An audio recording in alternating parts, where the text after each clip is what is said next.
Assalamualaikum warahmatullahi wabarakatuh. Alhamdulillahirabbil alamin wahdahu wassalatu wassalamu ala asrofil anbiya'il mursalin wa ala alihi wa sahbihi ajmain. Pertama-tama marilah kita panjatkan puji syukur kita kehadiran Allah Subhanahu wa taala yang telah memberikan kita nikmat kesehatan dan kesempatan sehingga dapat kita menghadiri acara kajian yang dilaksanakan oleh Himasilfa. Salawat beriringkan salam kita haturkan ke ruh baginda Nabi besar Muhammad SAW yang telah membawa kita dari alam kegelapan menuju alam yang terang benderang seperti saat ini. Baik, di samping kita sudah ada pemateri yang akan membawakan kajian yang dengan tema mengungkapkan peran besar Islam dalam kemajuan teknologi dunia. Baik, kepada pemateri dipersilahkan. Bismillahirrahmanirrahim. Assalamualaikum warahmatullahi wabarakatuh. Alhamdulillahirabbil alamin wassalatu wassalamu asrofil anbiya'i wal mursalin wa ala alihi wa rasulillahi ajmain. Asyhadu an la ilaha illallah wahdahu la syarikalah wa asyhadu anna Muhammadan abduhu wa rasuluh. Amma ba'. Pertama-tama dan yang paling utama marilah kita panjatkan puji syukur kita kepada Allah Subhanahu wa taala yang mana berkah rahmat dan karunia-Nya kita dapat berhadir, berkumpul di majelis ini dalam keadaan sehat walafiat. Salawat beriringan salam marilah kita junjukkan kepada Nabi Allah Sallallahu Alaihi Wasallam. Allahumma salli wa sallim wa barik alaik.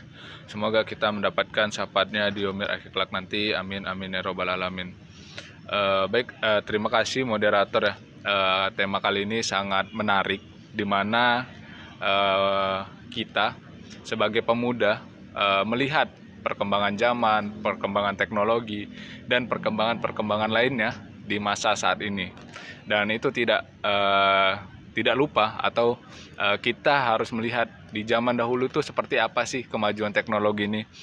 Karena di Al-Quran itu sangat banyak mengupas tentang teknologi, tentang perkembangan zaman seperti itu. Karena Al-Quran itu adalah isyarat untuk kita terus meneliti, terus mencari karya-karya ilmiah. Jadi Al-Quran itu bukan karya ilmiah, tapi isyaratnya banyak di situ. Ani ngambil satu contoh. Contohnya itu antum pasti tahu surat Al-Hadid itu surat tentang besi, di mana surat tentang besi itu dikaji atau diteliti oleh zaman sahabat, yaitu Jabir Muhayyad, di mana Jabir Muhayyad ini meneliti tentang besi, di mana ayat ini atau surah ini berada di surah 57, dan kita tahu atom dari besi ini adalah 26 dan molekulnya atau disimbolkan dengan Fe, dan di situ ada inti atom atau nomor atomnya kayak gitu. Nomor atomnya itu ada 4, ada 55, 56, 57 dan 58, dan yang paling kuat yaitu 58, menunjukkan arti dari surat dari besi itu tadi, Al-Hadid. Dan di situ teman-teman kalau membaca dengan teliti, di mana Jabir Muhayyad ini melihat di langit ternyata itu sumber besi terbanyak seperti itu, dan di situ ternyata diteliti dan dibawa ke laboratorium kecil atau laboratorium pribadinya Jabir tadi, dan ternyata benar inti atomnya itu atau molekulnya itu berada, yang terkuat itu ada di 57, sesuai dengan surat besi tadi seperti itu. Dan ternyata Jabir ini disebut dengan bapak kimia. Jadi semua runtutan kimia itu diturunkan oleh Jabir. Tetapi sekarang ini ternyata bapak atom tersendiri diganti namanya menjadi Joel Dalton. Pasti kenal ya Joel Dalton. Ternyata di zaman dulu, di masa kejayaan Islam, jadi 2/3 dunia ini kan dikuasai oleh Islam seperti itu kan. Jadi setelah itu semua ilmiah karya-karya ilmiah yang ditemukan oleh zaman Rasul atau zaman sahabat, dan di situ ternyata semua karya-karya tersebut dibawa ke Eropa, dan di Eropa mereka meneliti lagi, lalu dimodifikasi sama mereka untuk mengganti nama seperti itu, atau mengubah namanya menjadi nama-nama di saat itu, di zaman para Yahudi memimpin saat itu. Jadi ada satu peristiwa di mana di zaman Rasul itu sudah banyak penemuan-penemuan, dan dibawa semuanya ke Spanyol seperti itu. Di Spanyol atau di Persia itu kan dulu dibagi dua oleh Paus, ada Spanyol, ada Portugis seperti itu, dan semua itu dibawa ke Spanyol, dan akhirnya di Spanyol semua perkembangan teknologi semua di situ. Sampai ada kejadian di Al-Quran juga, di mana di surat Al-Mulk ayat ke-19, di mana Allah menyebutkan atau Allah berfirman yang artinya burung terbang itu atas kehendak Allah. Dan diteliti oleh Abbas bin Sarnas, di mana Abbas bin Sarnas ini mencoba untuk burung aja atas kehendak Allah bisa terbang. Sepertinya manusia bisa kalau atas kehendak Allah, seperti itu. Semua ini kan atas kehendak Allah ya. Jadi Abbas meneliti. Jadi Abbas ini merangkai sebuah kalau dibilang seperti burung. Jadi seperti ada sayap-sayap untuk membuat supaya dia bisa terbang. Jadi dia itu merangkai itu seperti sayap dan berdiri di atas ketinggian 5 meter pertama, kepak-kepak jatuh, nanti tinggi lagi, udah diperbaiki, tinggi lagi 10 meter, kepak-kepak jatuh, sampai 20 meter, ketinggian 20 meter. Abbas ini sempat bisa terbang ketinggian 20 meter, setelah itu jatuh, meninggal. Dan di sini ternyata diambil bukunya dan dimodifikasi oleh Wright bersaudara. Pasti teman-teman kenal penemu pesawat itu Wright bersaudara. Tapi sebenarnya si Abbas yang menemukan pertama dari ayat Al-Mulk. Cuma Al-Mulk seperti itu. Dan di situ Abbas bersaudara menjadikan pesawat adalah sebuah transportasi seperti itu. Tapi masih ada belum sempurna pesawatnya, masih ada retakan-retakan di sayap seperti itu. Setelah itu disempurnakan. Bukan dari orang Arab, bukan dari orang Eropa, tapi orang Indonesia. Beliau ini dididik seperti Imam An-Nawawi, di mana Imam An-Nawawi ini disuruh main, itu tidak mau seperti itu. Suruh main, pergi dari pintu depan, masuk dari jendela kamar. Saat main juga, beliau itu selalu membawa buku seperti itu. Main selalu bawa buku, keluar dari pintu depan, dan dipaksa untuk main oleh dari bapaknya, dari orang tuanya seperti itu. Dan itu yang membuat beliau ini selalu dekat dengan Al-Quran seperti itu. Dan beliau ini adalah B.J. Habibie. Beliaulah sebenarnya yang menyempurnakan pesawat terbang tadi. Sampai satu peristiwa, kalau kita melihat cerita-cerita beliau, pasti beliau itu selalu dekat dengan Allah. Seperti sholat tepat waktu, sholatnya kalau di Eropa selalu sholat seperti itu 5 waktu, tidak telat, berjamaah seperti itu. Ada satu momen mungkin beliau itu sholat di gereja seperti itu kan. Hal-hal seperti itu. Jadi beliau ini emang dekat dengan Allah. Dan di Al-Quran itu banyak isyarat-isyarat untuk kita terus meneliti tentang teknologi. Ada satu surat lagi, kalau teman-teman baca seperti itu, ada di surat Al-Qasiyah. Jadi surat Al-Qasiyah ini di ayat ke-17 menceritakan tentang unta. Cobalah kita meneliti unta. Ada apa dengan unta seperti itu? Ternyata di unta itu ada selaput mata namanya. Jadi kalau kita di padang pasir, mau kita naik mobil, naik apapun itu, mau mobilnya secanggih apapun kayak Ferrari, Lamborghini dan Lamborghini yang lainnya, dan pasti tidak bisa jalan seperti itu di saat badai. Ternyata unta itu ada selaput matanya, dan selaput mata ini diteliti oleh para penemu seperti itu. Banyak penemu-penemu di saat itu, dan ternyata sekarang menjadi kacamata. Jadi kacamata itu berawal dari selaput mata unta seperti itu. Dan kita banyaklah penemu-penemu lain yang mungkin teman-teman ketahui lah, banyak seperti itu. Mungkin hewan, perkebunan, pertanian itu banyak isyaratnya yang ada di Al-Quran. Jadi kita coba teliti tuh Al-Quran seperti apa. Jadi kita ngambil rujukan dari Al-Quran, kita teliti di alam semesta. Di alam semesta ini Allah ciptakan itu khusus untuk kita, untuk manusia. Dan itu untuk beribadah. Jadi konsepnya kalau kita berada di muka bumi ini atas izin Allah, jadi semuanya ini kita usahakan untuk terus beribadah kepada Allah. Jadi gimana kita terus mendapatkan pahala, meningkatkan keimanan dan ketakwaan dari segala sesuatu. Jadi kalau kita misalnya membaca Al-Quran, coba membacanya dengan teliti dan sabar seperti itu. Kita membaca ayat per ayat, kita maknain, kita cari pengertiannya bagaimana, istilahnya bagaimana, untuk mendapatkan penemuan-penemuan baru untuk masa sekarang. Sekarang ini kan kita cuma menikmati ya teknologi. Ternyata teknologi-teknologi tersebut itu kita dapat dari masa-masa Rasul terlebih dahulu. Ane ngambil contoh misalnya lah, satu lagi itu listrik seperti itu, atau energi. Ternyata energi ini didapat dari rumusnya E sama dengan MC kuadrat. Jadi C ini, cahaya ini ternyata itu dapatnya dari turunnya malaikat dari bumi ke langit. Kan zaman Rasul itu menurunkan Al-Quran itu step by step, nggak sekaligus seperti itu kan.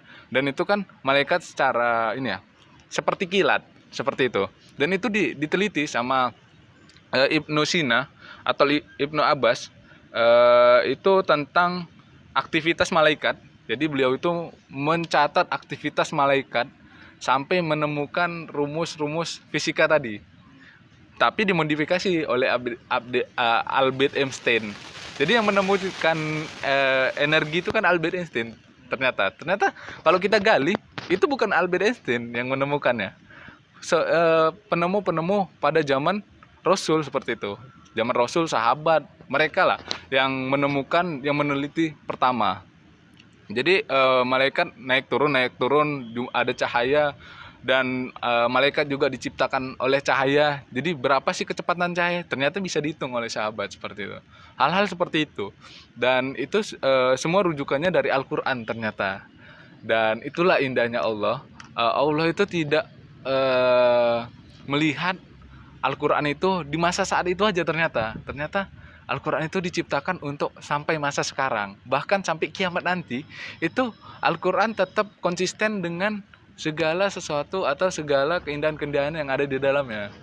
Itulah Allah saking cintanya sama umatnya, sampai seperti itu. Beda dengan kitab-kitab yang lain. Kitab Zabur, kitab Taurat, itu diturunkan Allah sekaligus.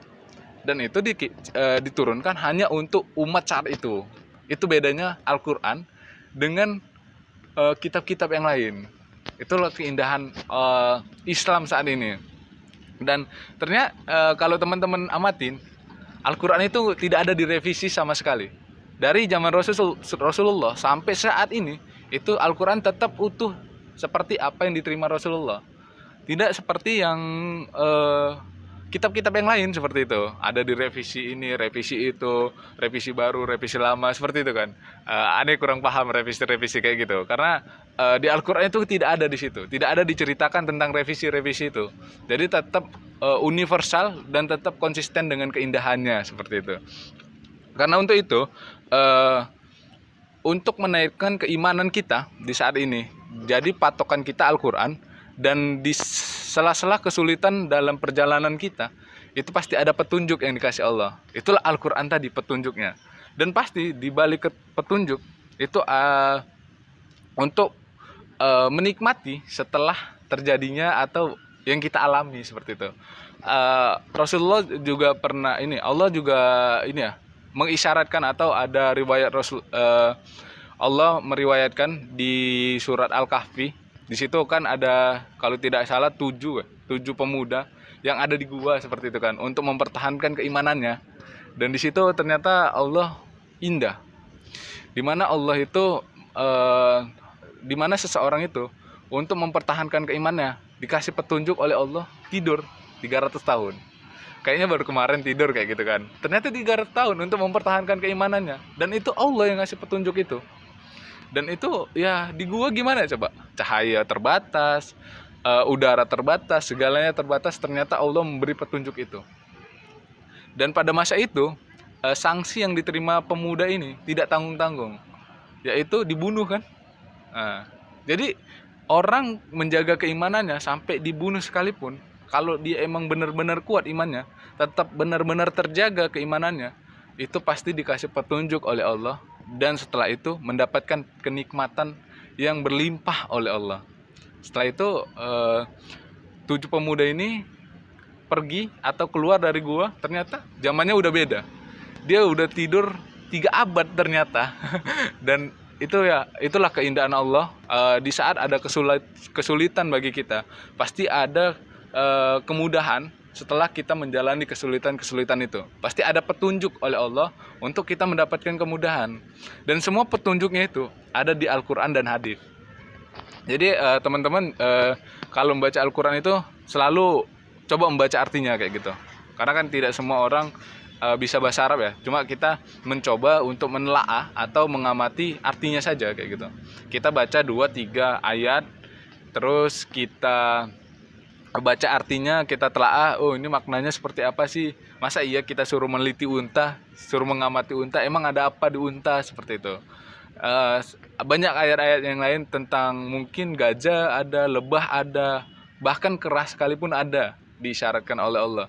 Karena di surat Al-Baqarah ayat ke-65, di situ di akhir ayat itu Allah menceritakan tentang kera. Janganlah kalian seperti kera seperti itu. Ada apa dengan kera? Ternyata Allah mengisyaratkan kera itu ternyata hampir sama sifatnya seperti Yahudi. Kalau teman-teman pergi ke kebun binatang, coba amati kera, kasih kera makanan, diambil pakai tangan kanan, dikasih lagi diambil pakai tangan kiri, diambil lagi pakai kaki, seperti itu kan. Dan hal itu ternyata sama seperti Yahudi, dimana Yahudi itu rakus. Kalau kita bilang kera itu rakus karena tidak ada puasnya, seperti itu. Nanti dia bosan dengan tempat tinggalnya, dipindah, dia diusir yang ada di situ, dan seperti itulah. Kera itu sama seperti Yahudi, seperti itu. Jadi dia merelakan tubuhnya untuk mendapatkan apa yang dia inginkan, seperti itu. Sama seperti Yahudi. Yahudi seperti itu kan. Dia merelakan umatnya untuk kepuasan pribadi, kepuasan mereka demi tercapainya apa yang mereka inginkan. Mereka merelakan segalanya. Tidak menjadikan semuanya itu berjalan indah seperti yang diajarkan Islam, seperti itu. Kalau Islam kan diajarkan tidak boleh setetes darah pun jatuh dari umat yang berbeda, bahkan dari kafir sekalipun itu tidak boleh jatuh. Kalau misalnya mereka tidak memerangi kita, misalnya mereka baik-baik aja, tidak memerangi, tidak memusuhin, bahkan kita bersaudara sama mereka, itu tidak boleh setetes pun jatuh darah dari tubuh mereka ke tanah, seperti itu. Kalau mereka darahnya sudah jatuh, itu sama dengan dosa besar yang kita terima, seperti itu. Jadi hal-hal seperti itu indahnya Islam itu, seperti itu. Bahkan saudara-saudara kita itu tidak boleh sama sekali untuk menjatuhkan darahnya tanpa adanya musyawarah terlebih dahulu. Karena kan kita diajari kalau misalnya Rasul, di zaman Rasul itu perang biasanya ada musyawarahnya terlebih dahulu. Ayo kita musyawarah, mau nggak kita terima kesepakatan kita, ini kita kasih ini, kalian mau sepakatan apa, nanti kalau misalnya sama-sama sepakat, ya udah ditinggalkan, berarti udah deal, seperti itu. Cuma kalau tidak juga baru itulah terjadinya perang. Dan itu pasti Rasulullah kecewa kalau misalnya apa yang disepakati itu tidak diterima, seperti itu. Tidak ada atau dibilang harus jatuhlah darahnya. Itu Rasul itu sangat kecewa. Karena kita itu diajarkan untuk berdamai di kondisi apapun. Dan itulah ya yang terjadi. Untuk di teknologi sendiri kayak gitu. Teknologi ini kan sebenarnya luas kan, seperti itu. Tidak hanya satu bidang atau dua bidang, banyak teknologi-teknologi yang mungkin eh, bisa kita majukan lagi seperti itu. Mungkin kita bisa teliti dari rujukan yang ada di Al-Quran untuk menjadikan lebih baik lagi seperti itu. Untuk menjadikan keimanan dan ketakwaan kita menjadi lebih baik dan lebih dekat lagi dengan Allah Subhanahu wa taala. Mungkin itu yang bisa saya sampaikan. Mungkin ada pertanyaan dari teman-teman, silahkan. Sedikit Bang, ini ada pertanyaan Bang. Kan biasanya itu dulu ya, di masa, lebih tepatnya di masa kerajaan Abbasiyah, itu masa keemasannya Muslim, itu ada ilmu pengetahuannya itu apa ya, maju di situ, penemu-penemu Muslim maju gitu. Nah di situ terutama tadi seperti yang abang bilang itu tadi, pesawat, konsep utamanya pesawat tadi. Tapi setelah runtuhnya Abbasiyah, maka kemudian orang-orang Yahudi mengembangkannya seperti yang kita kenal saat ini, yaitu seperti Albert Einstein yang menemukan konsep energi. Yang dimana kalau kita dulu kan di SD, SMP, SMA itu belajar fisika klasik dan fisika modern. Albert Einstein itu mengambil di fisika modern. Ada dia memikirkan bagaimana kecepatan pesawat itu seperti kecepatan cahaya. Itu masih di pemikiran dia, belum terjadi di sekarang. Itu berarti dia semakin ke depan Muslim itu semakin menurun dari apa? Yang berkembang itu Yahudi gitu.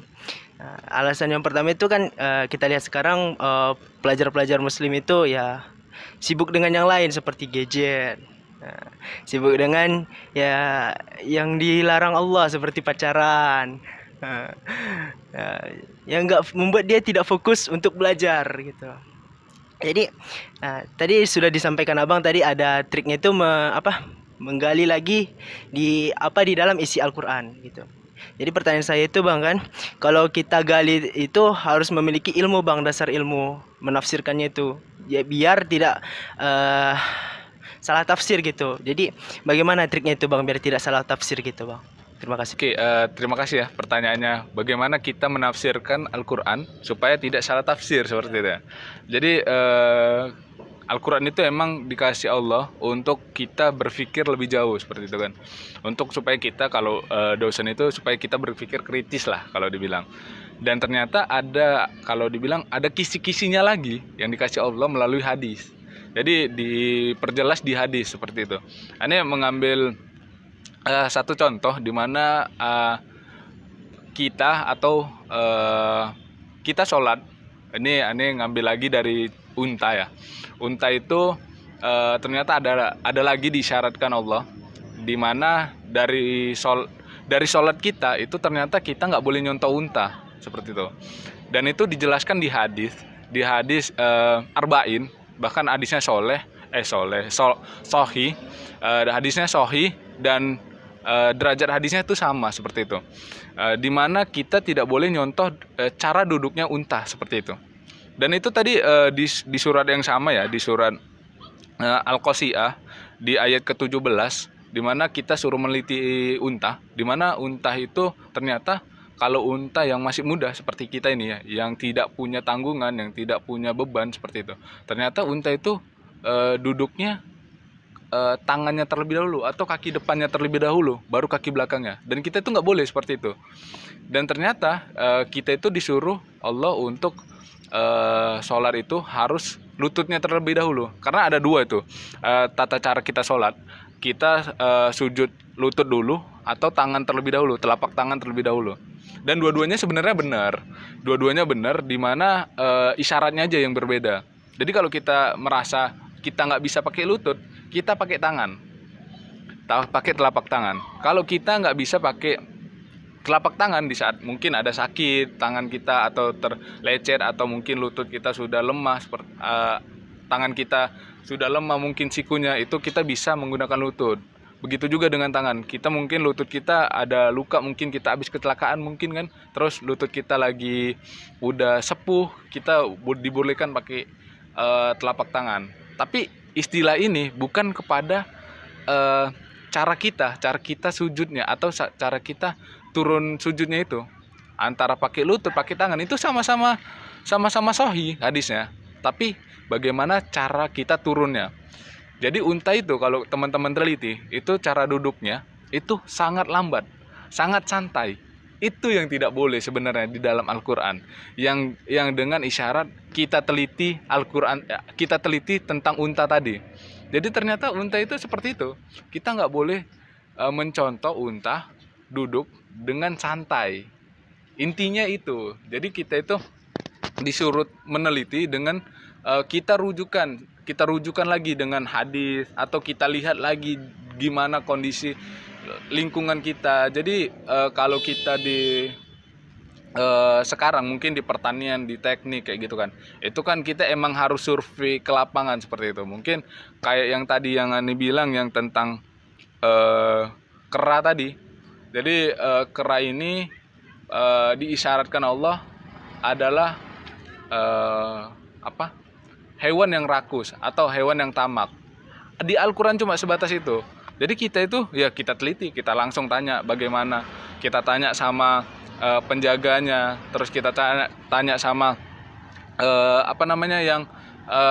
yang bisa dekat sama dia, kayak yang pawangnya, kita tanya dengan pawangnya, dan kita tanya dengan kita lihat lagi gimana tingkah lakunya, kita amati, benar-benar kita amati, dan di situ bisa kita dapat, oh ternyata benar seperti ini. Kita lihat lagi di Al-Quran gimana Yahudi itu seperti apa, kita lihat, oh ternyata benar, ternyata Allah itu mengisyaratkan kera dengan Yahudi, ternyata benar, sama-sama tamak seperti itu. Dan itu yang sebenarnya harus kita lakukan. Mungkin banyak lagi ya istilah-istilah yang mungkin di surat Yusuf juga. Jadi di surat Yusuf itu Yusuf menjelaskan bagaimana orang tua Yusuf itu dikasih atau di saat itu orang tua Yusuf terkena penyakit katarak, dan katarak ini diusap-usap pakai baju Yusuf, ternyata sembuh. Apa yang terjadi? Ternyata di situ diteliti oleh sahabat, oleh zaman Rasulullah, karena itu diturunkan oleh Al-Quran di surat Yusuf. Di situ dijelaskan ternyata keringat Yusuf di situ terkandung beberapa mineral, beberapa kandungan yang menyembuhkan katarak seperti itu. Dan itulah yang saat ini sebagai obat tetes katarak. Jadi itu di saat zaman Rasul itu sudah ada obat itu. Jadi sekarang itu sudah dikembangkan hal seperti itu. Jadi kalau kita punya laboratorium, mungkin di kampus ada laboratorium, itu bisa tuh misalnya kita ada temukan ayat ini kayaknya sedikit mengganjal nih, kayaknya bisa nih kita teliti, coba diteliti apa ininya, coba nanti dicari lagi data pendukungnya, mungkin dari hadis, dari para ilmuwan yang lain, kita cari lagi referensi yang lain.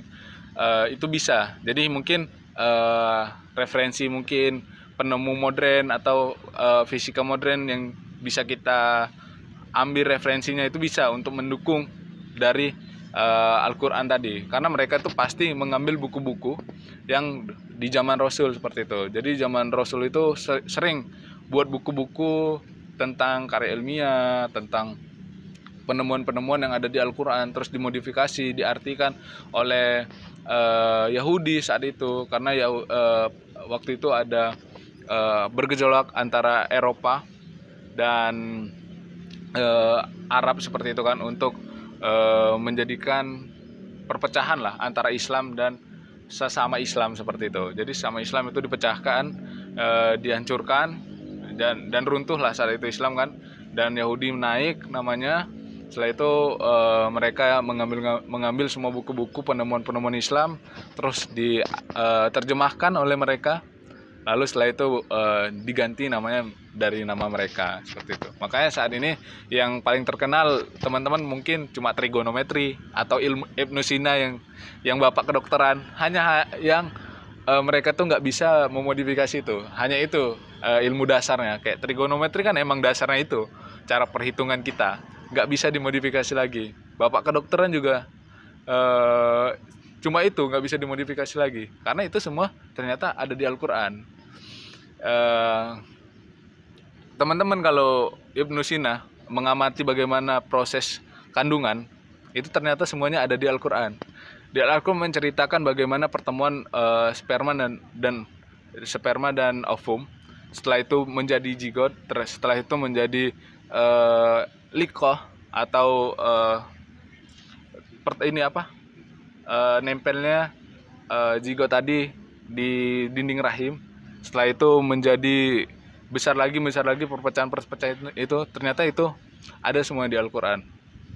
Dan itu disempurnakan, ada pendukungnya itu di hadis yang ditemukan atau diriwayatkan oleh Rasul. Ternyata itu semua udah sedemikian rupa. Jadi kalau kita ada mengganjal, coba cari referensi di hadis. Kalau misalnya di hadis nggak bisa, mungkin bisa kita tanya mungkin ustadz yang di bidangnya. Mungkin ada ustadz yang di teknologi kan ada mungkin, atau penemuan yang lainnya. Mungkin dosen kita tanya, Pak ini kenapa seperti ini, Bu ini kenapa seperti ini.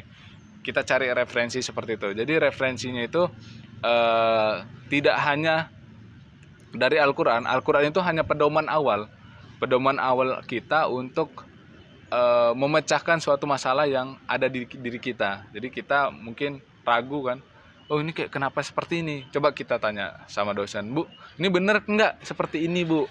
Kayak gitu. Jadi hal-hal seperti itu yang mungkin bisa teman-teman amati sebagai mahasiswa akhir, mungkin yang perlu referensi untuk skripsinya seperti itu kan. Itu mungkin bisa, apalagi di pertanian tuh cukup banyak dijelaskan di Al-Quran seperti itu, bagaimana kita bisa bertani, bagaimana kita bisa memanage.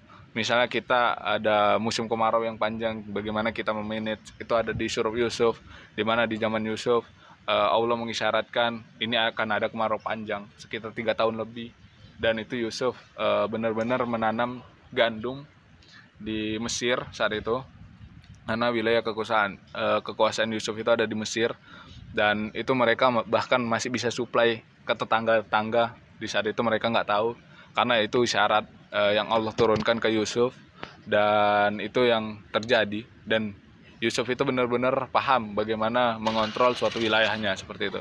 Wilayah itu kemarau, dia tanam gandum, dia tanam buah-buahan untuk mengontrol 3 tahun ke depan bagaimana. Dan itu ternyata benar, Yusuf bisa melewatin itu dengan baik. Sedangkan orang-orang yang tidak percaya dengan itu mati kelaparan seperti itu. Jadi hal-hal seperti itu banyak isyarat-isyarat yang bisa kita kutip dari Al-Quran. Dan aneh harap isyarat-isyarat itu bisa mendekatkan kita atau bekal ibadah kita untuk